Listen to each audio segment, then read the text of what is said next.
वाले तेरा भी भला हो और मुझे ऐसे ही स्वादिष्ट भोजन मिलता रहे प्रभु। ऐसे ही मुझ पर अपनी कृपा बनाए रखना। अब तो मेरा पेट पूरी तरह से भर गया है। अब मुझे किसी पेड़ की छांव में आराम की जरूरत है। पर जो भी कहो, फल बहुत ही स्वादिष्ट था। ये कहकर टिल्लू लोमड़ एक पेड़ के नीचे आराम करने लगा। इधर कालू कौवा लोमड़ की सारी करतूतें बाघ को विस्तार से बताने लगा। कालू, तुम तो मेरा सारा टेंशन ही दूर कर दिया। मुझे कब से उस चोर का तलाश था। अब उस लोमड़ को इसका सजा जरूर मिलेगा। इस जंगल के जानवरों का जीना हराम कर रखा है। आए दिन किसी न किसी के घर में चोरी होता है। वो लोमड़ बहुत ही चतुर है, पर जो भी हो, इसका सजा तो उसे जरूर मिलेगा।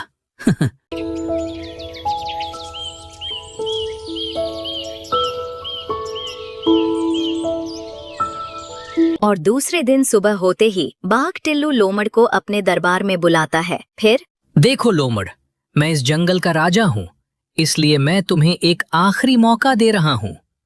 अगर तुम अपनी सलामती चाहते हो तो इस जंगल को छोड़ हमेशा हमेशा के लिए यहां से चले जाओ। पर महाराज, मैं ऐसा क्या कर दिया जो आप मुझे इस तरह जंगल छोड़ जाने को कह रहे हैं? मुझसे कोई गलती हो गया क्या सरकार? देखो लोमड़, तुम ज्यादा चालाक बनने की कोशिश मत करो, और मैं तुम्हारा ये बकवास सुनने को तुम्हें यहाँ नहीं बुलाया है। मुझे तुम्हारा कोई बात नहीं सुनना है, और तुम अभी के अभी यहाँ से निकल जाओ। तुम्हारे लिए यही अच्छा होगा। हाँ ठीक है महाराज, मैं यहाँ से चले जाता हूँ। पर जाने से इससे पहले मुझे ये तो बता दीजिए, आखिर मेरा गलती क्या है? किस वजह से मुझे इस जंगल से निकाला जा रहा है? लोमड़ का इस तरह अनजान बनने का नाटक देख बाघ गुस्से से भड़क उठा। अरे मूर्ख लोमड़, तू क्या मुझे बेवकूफ समझ रखा है? इस जंगल के जानवरों का खाना चोरी करता है और अपना गलती छुपाता है और अनजान बनने का नाटक कर रहा है। निकल जाओ इस जंगल से, वरना तुम्हें हमेशा हमेशा के लिए कारागार में बंद करवा दूंगा। बाघ की इस तरह की बात सुन टिल्लू लोमड़ काफी डर जाता है और सोचने लगा, लगता है मेरा सच्चाई जंगल के जानवरों को पता चल चुका है। लगता है कल उसे बकरी के घर में चोरी करते मुझे कोई देख लिया। अब मेरा यहाँ से चले जाना ही बेहतर होगा। लोमड़ को सोच में डूबा देख बाघ, लगता है मेरा बात तुम्हें ठीक ढंग से सुनाई नहीं दिया। अब तुम्हारा लात घूसों से स्वागत करना पड़ेगा। बाघ की इस तरह की बात सुन लोमड़ अपना जान बचाकर वहाँ से भाग निकला। धत तेरी की, सब बेकार हो गया। अच्छा खासा जिंदगी चल रहा था और फिर से मुझे पहले की तरह खाने के लिए इधर उधर भटकना पड़ेगा। कौन कमबख्त है जो मुझे उस बकरी के घर में चोरी करते देख लिया और वो मूर्ख बाघ से मेरा शिकायत कर दिया। अगर मुझे पता चल जाता तो मैं उसका सर ही फोन डालता। अब जो भी हो, मुझे अपने लिए कोई दूसरा जंगल ढूंढना होगा और अब मुझे यहाँ से निकलना ही होगा। कहीं फिर से वो बाघ मुझे देख लिया तो इस बार वो मुझे छोड़ेगा नहीं। अब यहाँ से चलना चाहिए। ये कहकर टिल्लू लोमड़ वहाँ से निकल पड़ा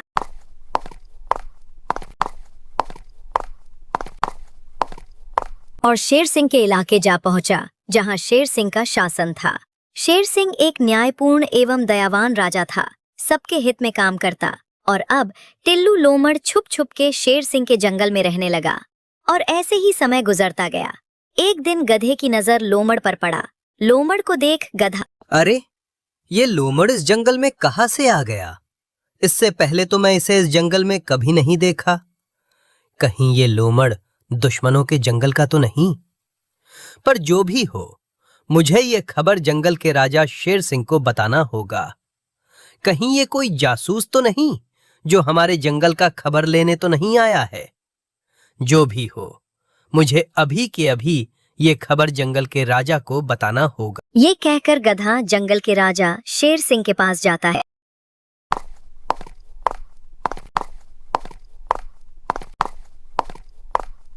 क्या हुआ गधा? बहुत ही परेशान लग रहे हो। कहीं इस जंगल में कोई समस्या तो नहीं आ गया? हाँ महाराज, ऐसा ही समझ लीजिए। हमारे जंगल में एक लोमड़ आ गया है और मुझे तो लगता है वो पड़ोसी जंगल से आया है। कहीं वो कोई जासूस तो नहीं जो हमारे इस जंगल में आकर इस जंगल में कोई षड्यंत्र तो नहीं रच रहा है? क्या बात कर रहे हो गधा एक लोमड़ी? वो भी जासूस, एक छोटा सा लोमड़ इस जंगल का क्या ही बिगाड़ लेगा?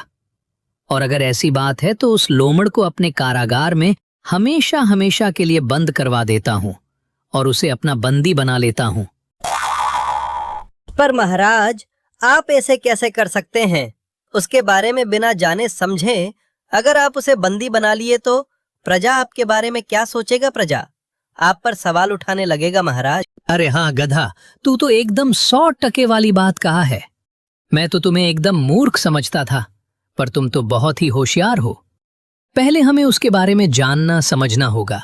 आखिर वो कहाँ से आया है और इस जंगल में आने का उसका क्या मकसद है, तब उसके बारे में हम कोई एक्शन ले सकते हैं। हाँ महाराज, आप ठीक कह रहे हैं। कहीं वो किसी जानवर का सताया हुआ तो नहीं है, या फिर उसका कोई और मकसद तो नहीं। पर जो भी हो महाराज, उससे मिलने के बाद ही पता चलेगा। सुनो गधे, तुम उस लोमड़ को मेरे पास लेकर आओ। उससे बात करने के बाद ही पता चलेगा। और अगर कहीं कोई जासूस निकला तो हम उस लोमड़ को हमेशा हमेशा के लिए अपने कारागार में बंद करवा देंगे। हाँ महाराज, मैं अभी उस लोमड़ को ढूंढकर आपके पास लेकर आता हूँ। ये कहकर गधा लोमड़ को ढूंढने जंगल निकल पड़ा और जंगल में इधर से उधर गधा उस लोमड़ को ढूंढने लगा। आखिरकार गधे को वो लोमड़ मिल ही गया। अरे लोमड़, तुम तो इस जंगल में नए नए लगते हो। कहाँ से आए हो? और तुम जंगल के राजा शेर सिंह से बिना इजाजत लिए ही इस जंगल में घुस आए?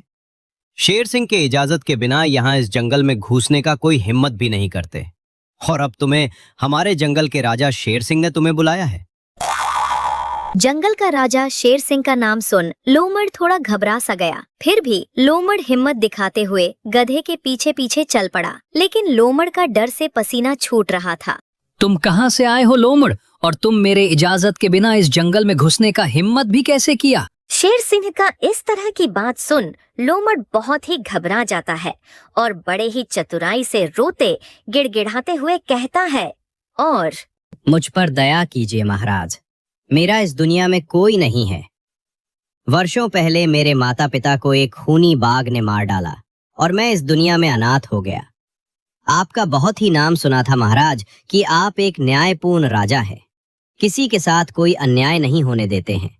इसलिए मैं आपके जंगल में आया हूँ महाराज। मुझे पूरा विश्वास है कि आप किसी के साथ अन्याय नहीं होने देंगे। शेर अपना तारीफ सुन सच में अपने आप को एक न्यायपूर्ण कर्तव्यवान राजा समझने लगा। हाँ ठीक है, तुम इस जंगल में जब तक चाहे तब तक रह सकते हो। और गधे, तुम ये खबर पूरे जंगल में फैला दो। अब ये लोमड़ इसी जंगल में रहेगा और इस जंगल के कोई भी जानवर इसे तंग न करे। ये मेरा आदेश है।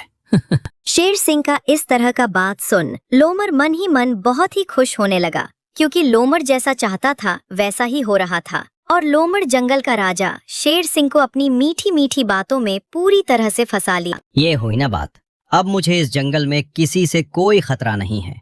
वाह अरे टिल्लू, तू तो कमाल कर दिया, इस जंगल के राजा को ही बेवकूफ बना गया।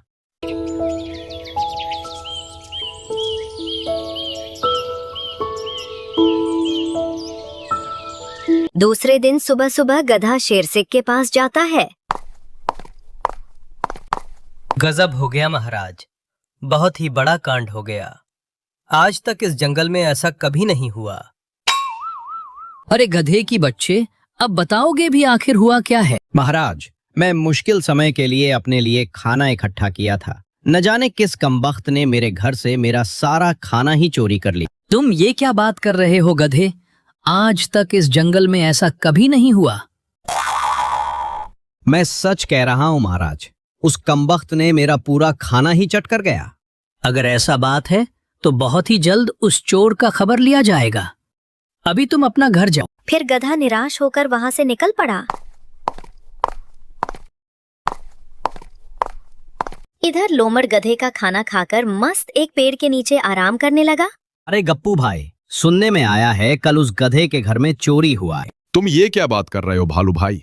अरे हाँ गप्पू भाई, मैं सच कह रहा हूँ और ये बात पूरे जंगल में फैला हुआ है। अगर ऐसा बात है भालू भाई, तो अब हमें बड़े ही सावधानी से रहना होगा। पर भालू भाई, आज तक इस जंगल में कभी चोरी नहीं हुआ। आखिर ऐसा कौन कर सकता है? गप्पू भाई, मुझे तो उस लोमड़ पर शक होता है। वो बहुत ही चतुर है। तुरंत ही जंगल के राजा शेर सिंह को अपने बातों में आसानी से फंसा लिया। अगर ऐसी बात है भालू भाई, तो हमें उस लोमड़ पर नजर रखना होगा। और अगर तुम्हारा शक सही निकला भालू भाई, तो उस लोमड़ का खैर नहीं।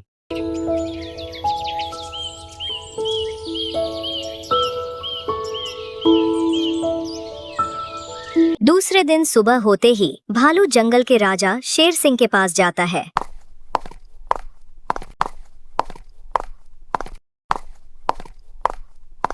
गजब हो गया महाराज, मेरे घर से वो दुष्ट चोर ने मेरा सारा खाना चोरी करके ले गया। मैं दिन रात एक एक करके अपने मुश्किल समय के लिए खाना इकट्ठा किया था। मेरा सारा खाना चोरी करके ले गया।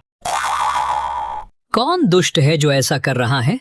लगता है उसे अपनी जान प्यारी नहीं है और उसका मृत्यु निकट आ गया है। महाराज, मुझे तो उस लोमड़ पर शक होता है। जब से वो इस जंगल में आया है, तब से ही ऐसा हो रहा है। और वो बहुत ही चतुर है, कोई सुराग भी नहीं छोड़ता। अगर ऐसी बात है तो उस लोमड़ पर नजर रखो, और अगर कहीं वह लोमड़ चोर निकला तो उसका ऐसा खातिरदारी करो कि वह दोबारा चोरी करने के लायक न रहे। फिर भालू वहां से अपने घर की ओर निकल पड़ा। इधर गधा। आज तो मैं उस चोर को पकड़ कर ही रहूंगा। दिन रात एक एक करके मैं अपने लिए खाना इकट्ठा किया था और मेरा सारा खाना चोरी कर लिया। मैं उस दुष्ट चोर को छोड़ूंगा नहीं, उसको सबक सिखा कर ही रहूंगा। ये कहकर गधा एक पेड़ के पीछे छिप गया। तभी लोमड़ हाथी के घर में घुसने ही वाला था कि गधा समझ गया कि चोर यही है और गधा जोर से आवाज लगाया, चोर चोर, हाथी दादा जल्द ही आओ, तुम्हारे घर में चोरी होने वाला है। लोमड़ वहाँ से भागता। इससे पहले सभी जानवर वहाँ आ जाते हैं। अच्छा, तो वो तुम ही हो जो कल मेरे घर में भी चोरी किया है? मुझे तुम पर पहले से ही सकता, मूर्ख लोमड़। इसका ऐसा स्वागत करो हाथी भाई की दोबारा किसी भी जंगल में चोरी करने लायक ना रहे, और इस जंगल को हमेशा याद रखें। फिर जंगल के जानवर सब लोमड़ की खूब खातिरदारी किए। जैसे तैसे करके लोमड़ अपना जान बचाकर वहाँ से भाग निकला। आज का चोरी तो बहुत ही महंगा पड़ा रे बाबा। उस कमबख्तों ने तो शरीर का एक एक अंग को भी नहीं छोड़ा। अगवाड़ा पिछवाड़ा सब दर्द कर रहा है। आज के बाद मैं कभी भी किसी के घर में चोरी नहीं करूंगा। चोरी करना बहुत ही बुरी बात है। पकड़े गए तो पिछवाड़ा लाल और बच निकले तो हीरो हीरा लाल। तो दोस्तों, अगर ये कहानी अच्छा लगा हो तो प्लीज इस वीडियो को अपने दोस्तों के पास शेयर जरूर करें और इस चैनल को लाइक एंड सब्सक्राइब करें। धन्यवाद।